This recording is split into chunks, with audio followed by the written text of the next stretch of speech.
We're live in 3, 2. Hello, Younique family. My name is Derek Maxfield. I'm originally from a city called Meridian, Idaho. I don't think ever during my childhood did I ever feel like I was destined to do anything special, and certainly not to the degree that's happened with Younique. I actually spent most of my life feeling like a nobody from nowhere. Because I came from a small community, I had to take a really good look at my life and do a lot of soul searching to figure out what I can offer and what I do have to contribute. I met Shelaine at church, of all places. She really allowed me to spread my wings and didn't hold me back. And I fell in love with her and with that. 3 months later, we were engaged. We went to stay with my parents for the summer. And that's when all of my health challenges started, and I found out that I had leukemia. It was just 5.5 months after we got married. It kind of gives you a perspective of how fragile life really is and how instantly it can be changed. After only my first round of chemotherapy, there came a patient onto the floor, and I stopped by and I met Greg Johnston. He was a cowboy from Vernal, Utah. We formed a bond really quickly because I was his source of knowledge to know what he was about to go through. We both like citrus salsa, so. And Mentos. And Mentos. But he reacted to the treatments in a completely different way than I did. I started to accept that he wasn't going to make it. He would ask about my faith and what I wanted to do with my life after I was out of the hospital. The last time that I ever saw him, I came back to the hospital for my first checkup. And Greg was back in the ICU. I went into the ICU and I knelt down by his bed. And so I grabbed his hand and I said, "Greg, I want you to make it back up to the floor one more time." And he squeezed it back and he said, "Derek, it's okay." But he asked me to live for us both and to do something great with my life. I accepted it that day, but I had no idea how I would do that. He passed away soon after that. The thought of needing and wanting to do something great with my life, I think I had convinced myself that I had a long life ahead of me.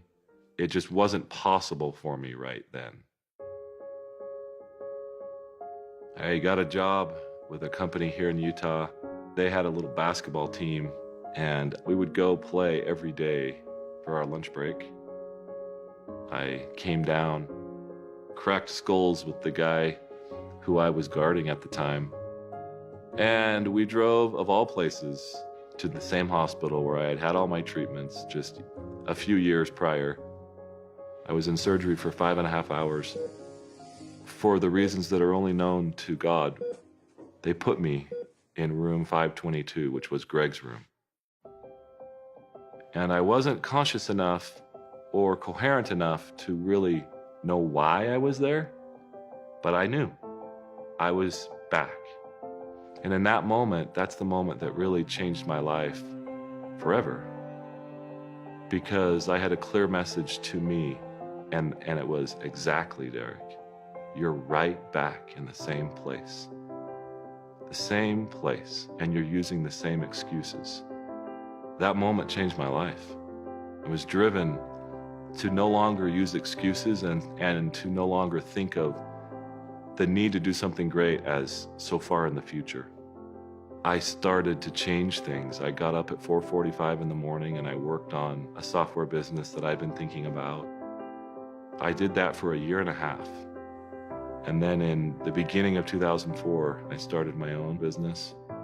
And that was the business that I sold in 2010. And I was thinking about what I wanted to do with my life. And I was driving home one day and I was talking to Shelaine about someone who had been sexually abused. And it always troubled me and bothered me that a woman would take guilt on herself for what someone else had done. And I said, Shelaine, that's not fair.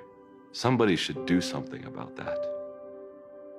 And I knew that somebody was me, and that something was to start another company that could be successful enough to fund that cause.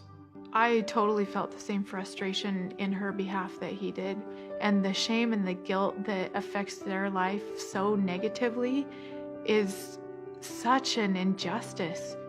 A very detailed thought came into my mind, and it was a retreat that was nestled in the mountains and a place for these women to begin a healing process.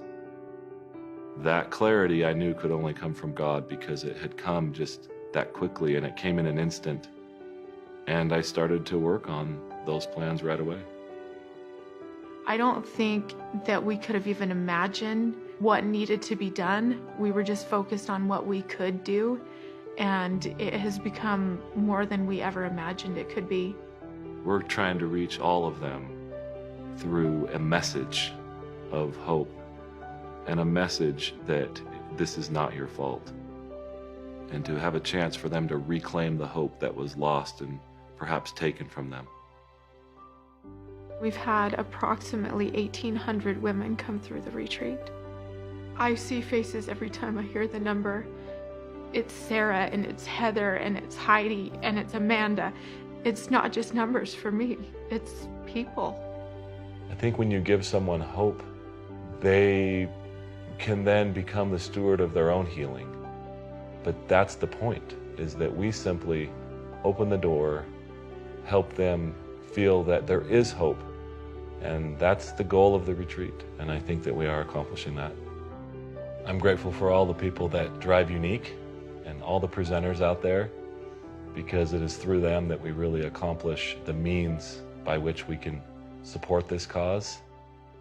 I think we're getting there, and I think that the army that we do have now is such a tremendous base. They are such a force for good. I absolutely feel like the things that have happened over the past few years with the Younique Foundation have been the fulfillment of my promise to Greg. I could die now and see him and feel like I kept that promise.